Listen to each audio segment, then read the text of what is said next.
By Raymond Johnston, Prague Daily Monitor, the 8th of June 2018. European Development Days 2018 closed with a speech from Princess Mary of Denmark. It was followed by a panel discussion on the 5 Ps: people, planet, prosperity, peace and partnership. The 12th edition of the two-day conference organized by the European Commission saw 8,700 people in attendance, up from previous years. They came to discuss the main topic of women and girls at the forefront of sustainable development. In her closing speech, Princess Mary hit on the key topic that education is a human right, and lack of education for girls and women hurts not only women but all of society. She also pointed out, as did many other speakers during the conference, that child marriage was a big hindrance to the developing world, as it took young women out of school and effectively limited their future role in the economy. Access to birth control was also an issue. A woman has the right to decide when and where to have a baby and with whom, she said. Clean and accessible water also affects women, who often have to spend all day getting enough water for their families. A clean water supply would allow many women to move from doing unpaid domestic work to doing paid work in the economy.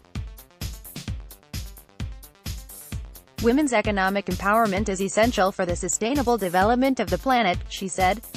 Switching topics slightly, she moved to environmental and social impacts of the fashion industry. She has been active in trying to reshape the industry so it has less of an impact, and pointed out she recently was a patron of the Copenhagen Fashion Summit, which is pushing to change the industry in terms of sustainability and ethics. All players in the industry need to join forces together, she said.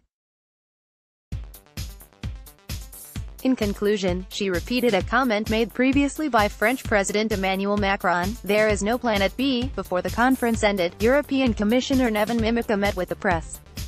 He explained the EU's hashtag campaign.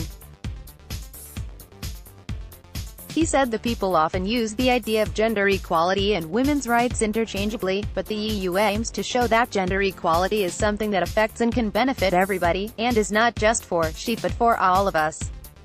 One of the more heated discussions was on religion, and whether it was a force that benefited women or something to use to keep them in an inferior place. Slovak politician Jan Figel, special envoy for the promotion of freedom of religion or belief outside the European Union, opened the discussion by saying that 80% of people identified as faithful, and there was no clear way forward in development without taking religion into account. Religious leaders are often very influential, sometimes more than politicians. They can be powerful advocates for equal rights, he said.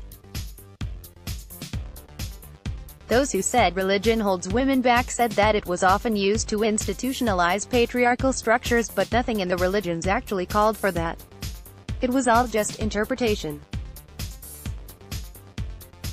Rumi Ahmed, professor of Islamic law at University of British Columbia, said that when religious leaders defend gender inequality by saying it is just our culture, people should be more willing to raise an eyebrow and say, "Oh, really? This is our culture," and then ask for proof. Others on his side pointed out that women were depicted in religion as an afterthought, as spare ribs. Religion was used as an excuse to deny birth control and to keep women in a submissive role that promoted violence.